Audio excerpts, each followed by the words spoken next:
Welcome to Choice Classic Radio, where we bring to you the greatest old-time radio shows.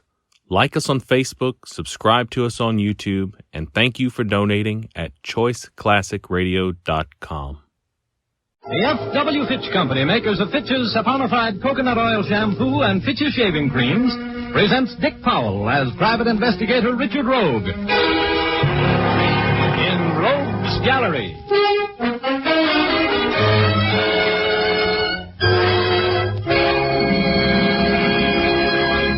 Rogue speaking.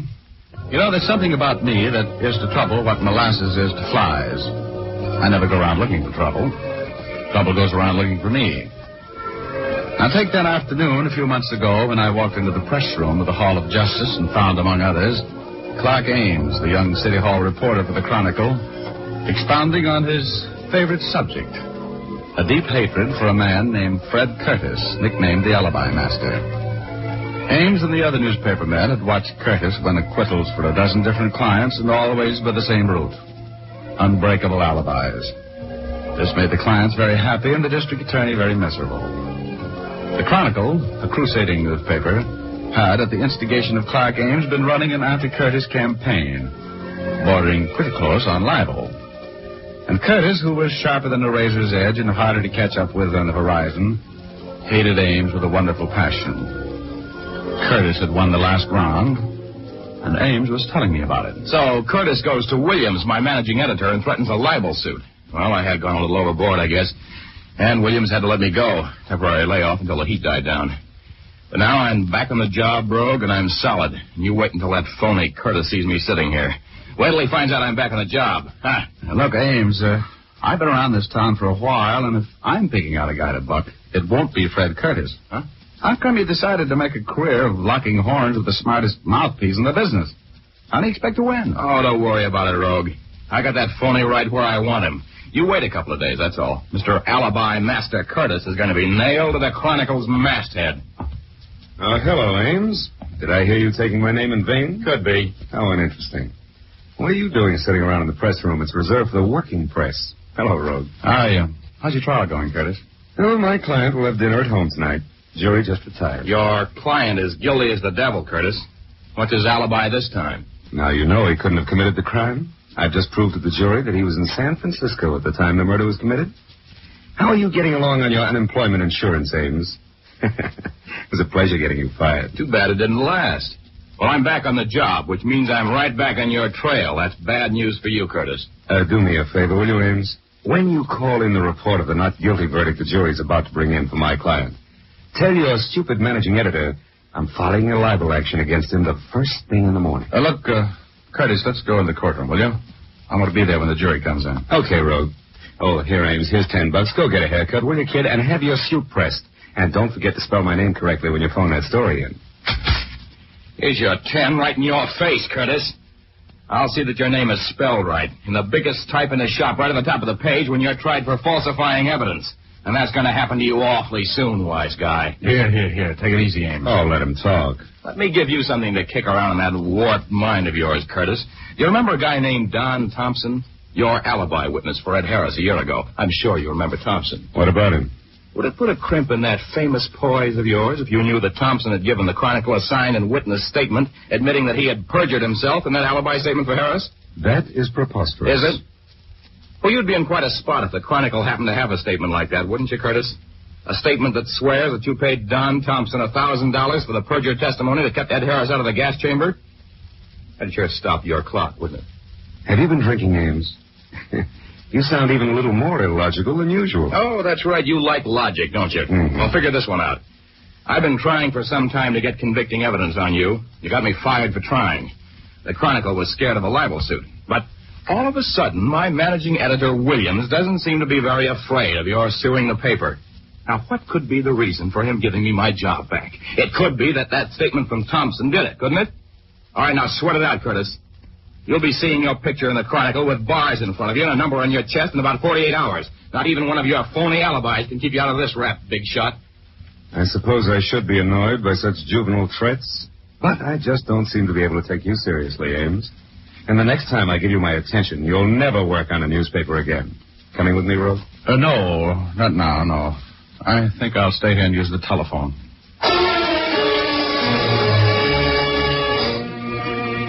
You could see and feel the hate that hung in the air in that press room like a cloud of poison gas after Fred Curtis left. Clark Ames went all to pieces as soon as we were alone, paced the floor, said he'd talk too much. He was as worried as a man with a 3-horse parlay and 2 winners.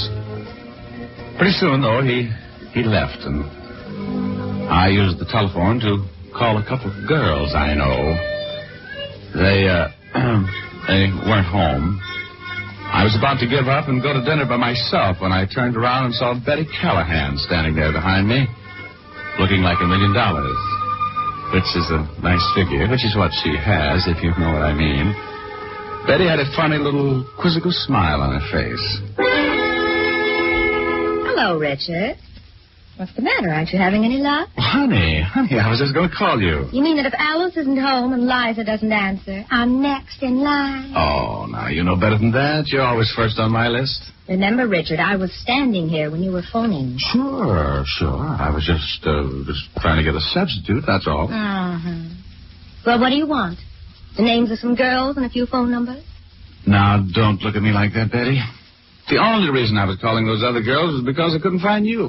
Well, I'll forgive you if you'll take me to dinner and then to the theater to see Tallulah Bankhead. Oh, my goodness, you have such expensive taste. Oh, really, my dear man. I have something infinitely better. I have 2 passes for the show. Well, good. I've got 2 passes for the drive-in. Come on, I want to see if I can walk through that door without eating the jam off of it. I'm hungry. So am I. That's the only reason you have a date with me tonight, Richard. Well, then come on.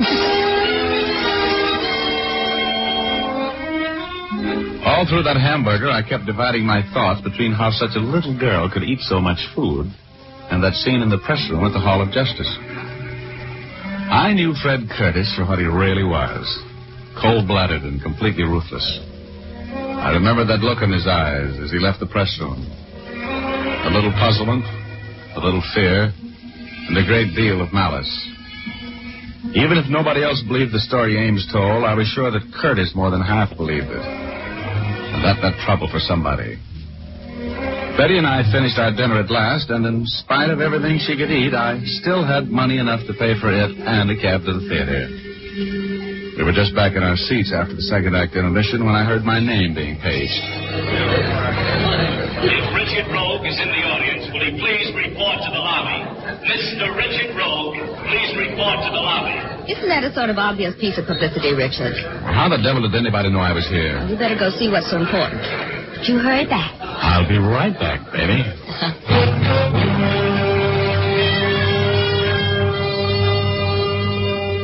I had a bad hunch as I walked up that aisle. Those little chills that always race up and down my spine when I'm walking into trouble were acting up. I didn't know what to expect as I walked out into the lobby. Then I saw Clark Ames standing there. His face was as white as a dove's wing, and his eyes had the strained look that is the aftermath of seeing violent death. Rogue. Yeah, what's the matter, Ames? You look like you've seen a ghost. I've seen something worse, Rogue. You got to come out of the Chronicle with me. Now, get a hold of yourself. You're shaking like a dice cup. What's the matter? Williams, my managing editor, was just killed. Huh? Murdered in his office.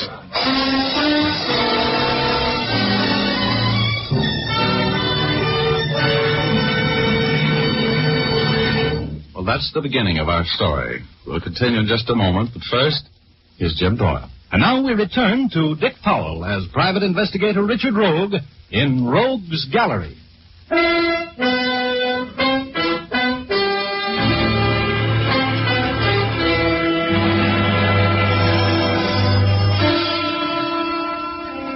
Well, I was working. The publisher of the Chronicle was paying me $1,000 for putting the long, cold finger on the murder of Williams, the managing editor. I was pretty sure I knew who the murderer was, so it looked like a soft buck. When Ames and I arrived at the Chronicle, homicide was already there. My friendly enemy, Lieutenant Urban, was in charge, as usual.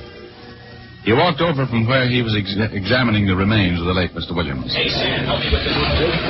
What are you doing here, Rogue? Now, Urban, you know whenever anything comes along you boys can't handle, they always send for me. Who's paying you?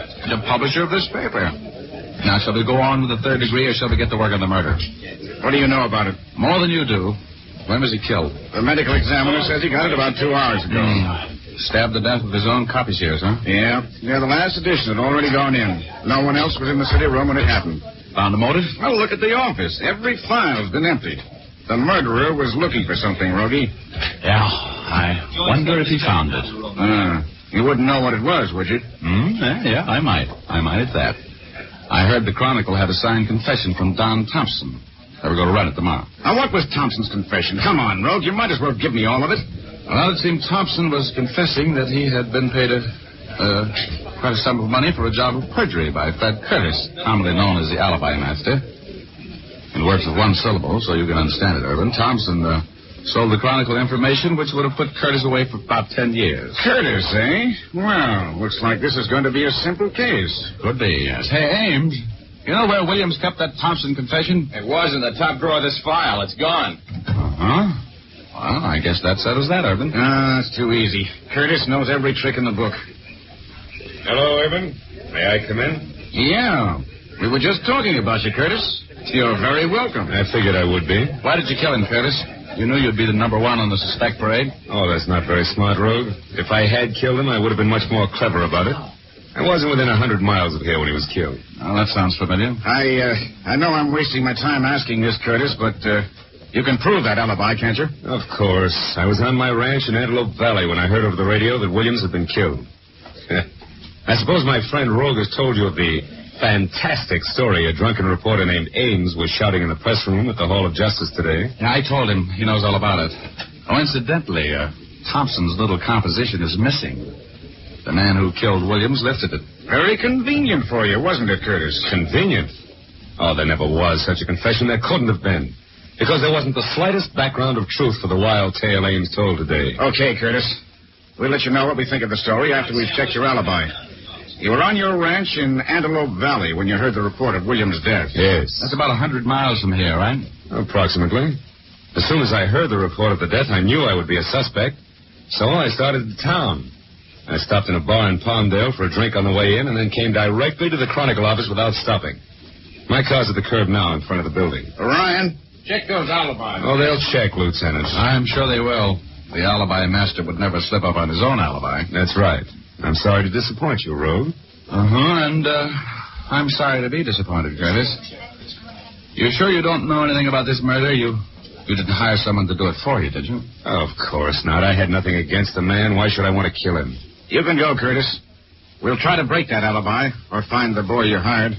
Until we do, take it easy. Thank you, Lieutenant. Oh, you can reach me at my office if I can be of any further use to you. Oh, Curtis, are you going back toward the Biltmore Theater? Mm-hmm. I got to get back there. I left my car there. And, oh, brother, Betty. Ooh, she'll massacre me. I'll give you a lift. Come on, Rogue.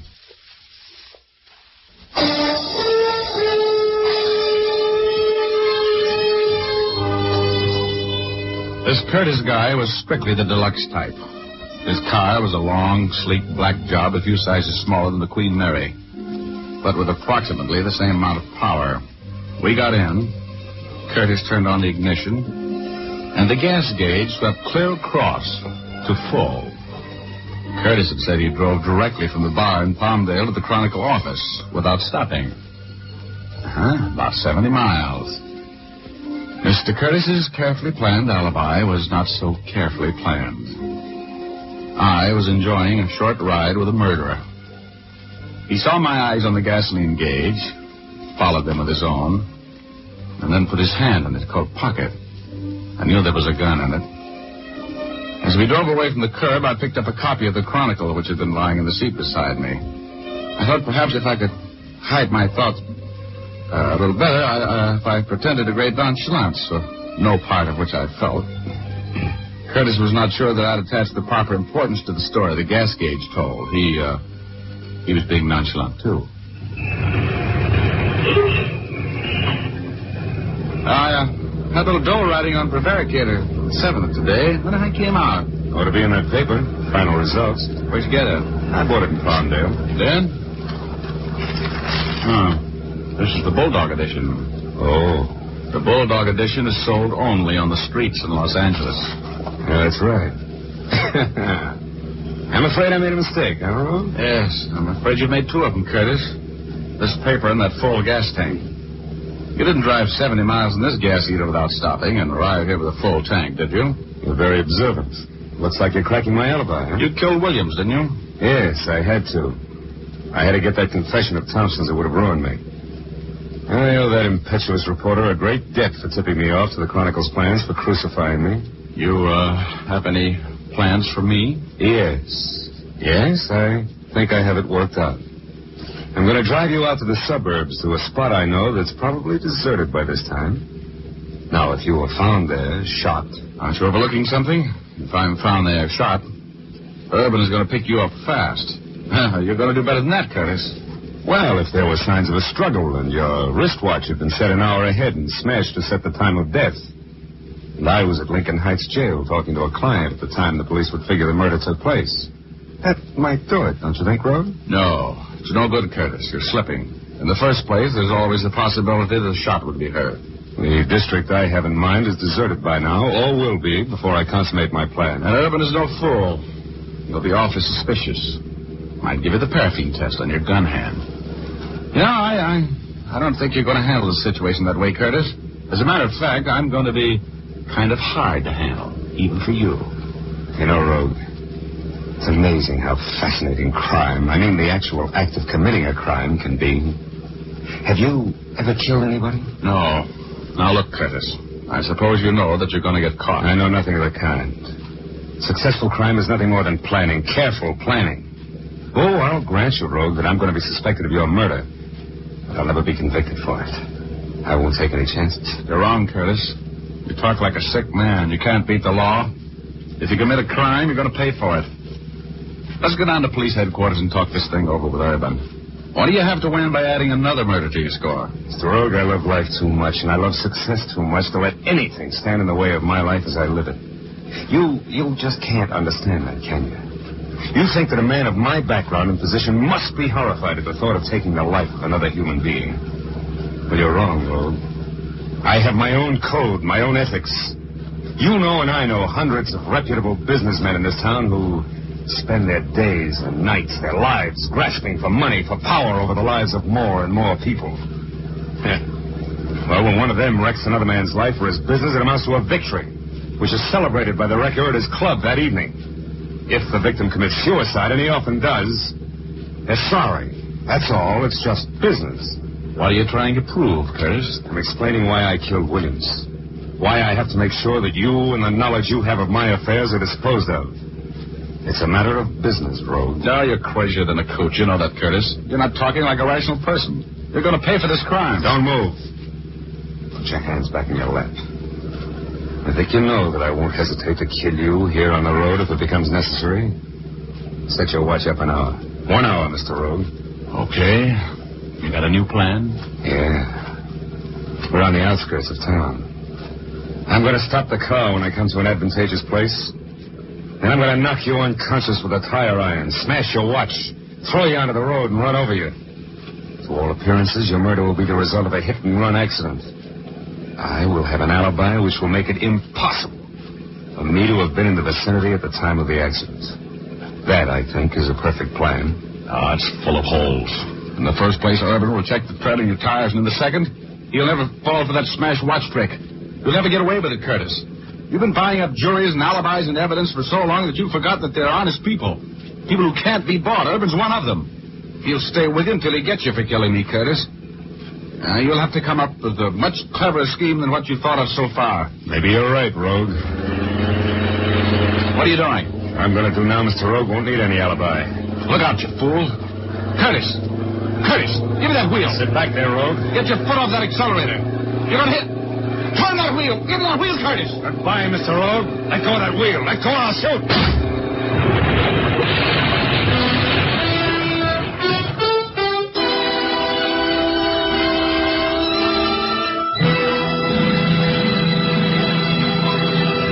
We'll continue in just a moment. Now back to Dick Powell as Richard Rogue in Rogue's Gallery.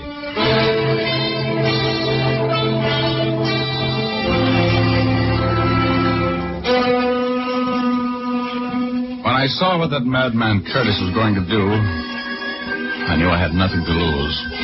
He had that big, powerful car wide open and heading straight for a stone wall. I tried to grab the wheel and turned it. He fired at me just as we crashed into the wall. I only remembered turning the wheel enough to deflect the shock a little. And then I was on cloud number 8. Hugo was there, waiting for me.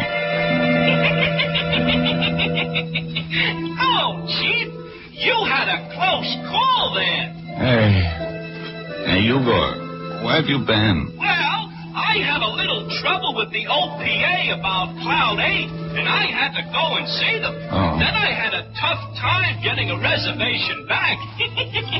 But I'm glad to see you, Rogie, with your usual bump on the head. Oh, am I dead? Only the good die young, Rogie. Hey, you got company. An old friend of yours is up here. Look, over on Cloud 9. See him? Oh, Curtis. He isn't dead either, huh? Oh, no. But I sure thought I was out of a job when I saw you slamming into that wall, Rogie. You ought to take better care of yourself. Than me. Yeah. Look, I gotta get out of here, Hugo. How badly am I hurt? Oh, you're okay. That car was built to take it. You won't be playing any gin rummy for a while, and you can't collect on your insurance. Give me a little boost over the side. Will you, Hugo? I gotta get downstairs before Curtis does. Sure, Chief. Here you go. So long, Rogie.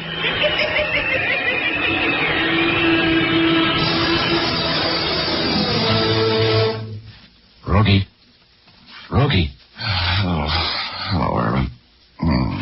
Fancy meeting you here. Receiving hospital? Yeah. What have you been up to? What were you trying to do? Kill yourself? No. Is Curtis here? Yeah. Now, I'll ask the questions. What happened? How badly is Curtis hurt? Leg broken, that's all. He's still unconscious. Look, Irvin, he killed Williams. He tried to kill me. He admitted it, eh? Yeah, after I caught a couple of flaws in his alibi. You got enough dope on him to make it stick? I don't know. It would be my word against his. But I got an idea that might cinch the deal. Every once in a while, you do have a good one. Get the chief surgeon over here, will you? I'm going to need his help. Okay. Here. Lie down there. I don't want anything to happen to you, Rogie. I was worried about you. You're such a pest, I'd miss you like the devil. I'll get the drop.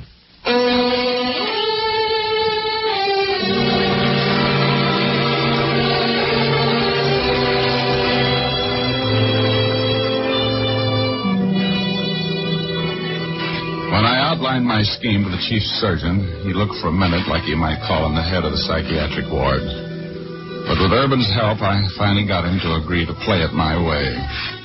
He bandaged Curtis from head to foot, put constricting straps across his chest, and cinched him down like a saddle on an outlaw horse.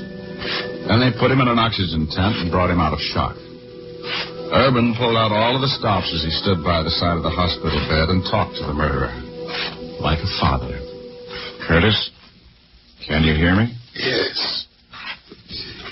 Who is it? Lieutenant Urban. Did the doctor give you the bad news yet? Yeah. Cliff says nothing they can do, I guess. No. You haven't got long to live. Anything you want to tell me? Might as well go with a clear conscience. Did you kill Williams? Yeah, I killed him. I had to do it. I killed him.